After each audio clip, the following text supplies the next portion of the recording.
Hi folks. Hey, thanks for coming back, and thanks for taking an interest in what we're doing. Today, I want to talk about She Loves Me Anyway. A little history first, maybe. It's 1998. I had some problems, let's say, at work, in that I was being moved around, and I wasn't really given any choice. Mike Beeler just said, well, you're going to do that, and so I did that. But so they moved me out of building 31 and moved me into building 34. Basically, they kind of changed my job description at the same time, but it wasn't that I was worried about, because, you know, actually it was for the better. But the people I was working with, the people that felt that they were my supervisor even though they weren't, it was hard to work with them. And actually one of them did become my supervisor temporarily, and the other one that felt he should have been the supervisor was good friends with the other person and wanted to just be my supervisor. I went over to Evergreen State College, and I applied. Well, I found that they had a job opening for the exact thing that I was doing over at the other college. So as I was applying for it, the lady behind the desk says, "I'm sorry, sir, we can't take your application." And I said, well, I've got all the qualifications, and I've been doing this for 5 years. And she said, no, it's not that. We can't take your application because you're not a college graduate. I said, well, I have a 2-year degree. She says, no, you have to have a 4-year degree to work here at Evergreen State College. So, arguably, that's something that I actually decided that I was going to do. I was going to get my 4-year degree, or through a thing called the upside down degree. I'm not going to go into that too much, but that's at Evergreen. It was my 25th anniversary. There's a picture of all my kids, and in a previous podcast, I explained a little bit about all these people, but so I'm not going to do that again. But the reason that I bring that up is because I want to just take a picture of that fun guy with the mustache and the big smile and glasses that don't look that much different than the ones I'm wearing right now. And I haven't had them that long, so that was a different pair. But one night, it was probably about 11 o'clock. I was in the bathroom brushing my teeth and checking myself out, and it's like I was saying to myself, wow, man, you've really digressed. I mean, look, your hairline's all the way back to here. You've gained a lot of weight. You're just not what you used to be. I was feeling blue. I walked into the bedroom. Diane was on the bed reading her scriptures. She looked up at me and she smiled. And in that smile, I could see she was saying, she loves me anyway. Originally, I liked the song enough that I recorded it right away. And I put it on this album right here. This is called Connected. There was a lot of good stuff on Connected. It was a concept album. I'm not going to go into that too much, but I was trying to connect a lot of the dots, or connect so that they were all kind of connected to that first lead song called Connected. Fast forward 20 years later. I got a call from my brother John, who told me that he was going in for an operation because he has hydrocephalus, which is like water on the brain. And it sounded really serious to me. So I got on a plane and flew out to his place.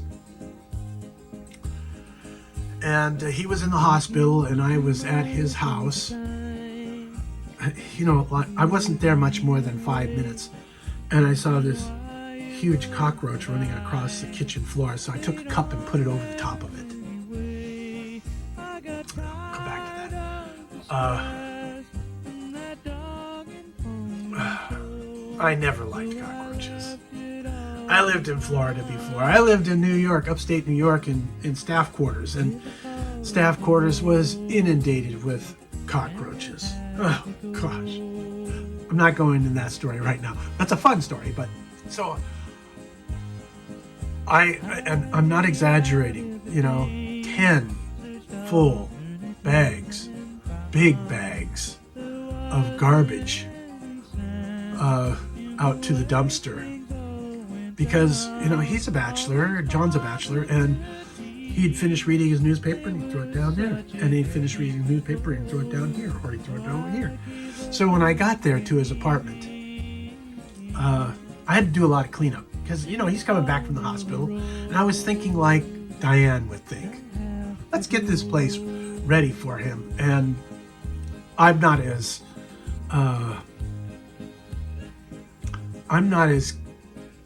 good at keeping things as clean as she is. But I have been learned by the best, or taught by the best. I have learned from them. Anyways, you get the idea. So when John finally came back, I had all of his laundry washed. I had his kitchen spotless. I cleaned out his refrigerator, which that's another story. I cleaned the living room, and I just made it a very nice place to be. And so for the next couple of weeks, as I was nursing John back to health, I would, you know, continue doing things like that, and I'd cook for him. He didn't cook, by the way. He didn't cook. The most cooking he ever did was he would take, he had this large box of Eggo waffles in his freezer from Costco. And so the most cooking he did was he'd pop 2 of those down and start some coffee. And that would be it. For lunch, there was a McDonald's about 5 blocks away. For dinner, he liked going to places where they had like a 6 o'clock hour, and they had hors d'oeuvres at half price, and he'd fill up on hors d'oeuvres, you know, and it would be less expensive to do that. He'd go to different places. One day he'd have pizza, and the next day he'd have sausages, you know, just wherever he went to. While I was there, I would pull out my guitar and play songs. And this song right here, She Loves Me Anyway, he fell in love with that song. Now, by the way, John was one of my biggest fans. He, when I was doing cassettes, he had all of my cassettes. And he played my cassettes. He had them in his car, and he would play them periodically. So he was maybe my biggest fan because he liked it, and he liked my stuff. But this song, She Loves Me Anyway, he equated with his girlfriend, Debbie, and him. And he was thinking, that's me. That's me. And he loved that song. In fact, he would say, play that again. And play that again. Or I'd pull out my guitar and he says, you know what I want to hear. So I came back to Olympia after he was in better shape. And I decided I'm going to re-record that song. And I recorded it on this album. If that album looks familiar to you, that's because there's a lot of songs from this album that I've re-engineered for 13 Cowboys. And I really felt like it did a good job. Although there's some elements in the first one that I liked more than I liked in the second, there's some elements in the second that I felt were much better than the first. 20 years later.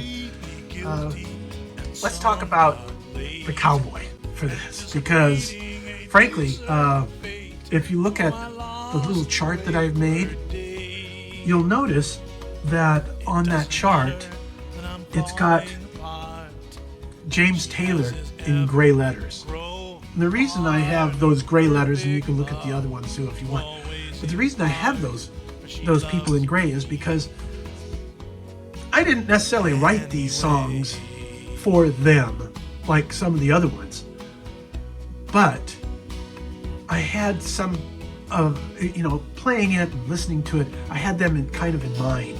And I was thinking James Taylor for this particular song too, because I love James Taylor, and I think he'd do a fabulous job. He could make this sound a lot better than I do. Plus, there's elements in it that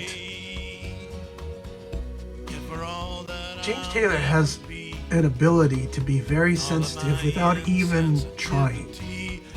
And the sensitivity brings out the heart in that particular troubadour, and I just think that he did a good job. So, that's what you needed to know about She Loves Me Anyway. And I know that you're probably looking forward to it, because why not? It's a great song. It's a great song, and it says a lot. And if you're watching this, I'm kind of dedicating this to you too, because John was moved by this song because of your compassion and love, and so this is also for you. Okay, let's come back and do another one of these real soon. Thanks, bye.